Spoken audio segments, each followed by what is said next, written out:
Muslim leaders reiterated their commitment to help pursue lasting peace in Mindanao. They believe the enactment of the Bangsamoro Basic Law will pave the way toward the attainment of peace and development in the region. More from Julius Desamburon. Various Muslim leaders continue to push for the passage of the Bangsamoro Basic Law as they see that such law will put an end to the undying conflict in Mindanao. Cooperative Development Authority Administrator for Mindanao, Pendatun Disimban, said the BBL will pave the way for progress and development in the country.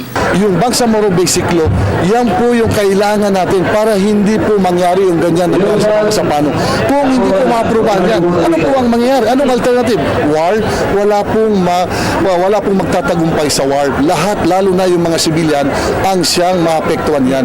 Kaya ang panawagan po namin sa Kongreso at saka sa Senado ay yung pong Bangsamoro Basic Law ay aprobahan na po kaagad at huwag agaran po. The official also condemned the recent Mama Sapano clash which claimed the lives of the 44 members of the PNP SAF. Tayo po ay nalulungkot sa pagkamatay ng 44 na sa pulis. Ganon din po doon sa 18 MILF at ganon na natigit doon po sa 4 na sibilyan. So, kinukundi na po natin yung nangyari yan.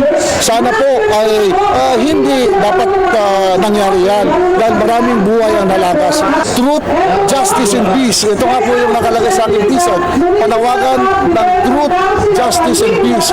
So, maalaman natin ang katotohanan, mabigay natin yung katarungan para doon sa lahat ng biktima at makamit natin ang kapayapaan. Huwag sanang makaapekto itong nangyari sa Mama Sapano incident doon sa pag-aproba sa Bangsamoro Basic Law. Disimban also emphasized that instead of holding guns and bullets, the Mindanao people should be busy in working for their own personal development. This can be done through promoting equality in job opportunities regardless of race or culture. For the People's Television Network, this is Julius Desamburon reporting.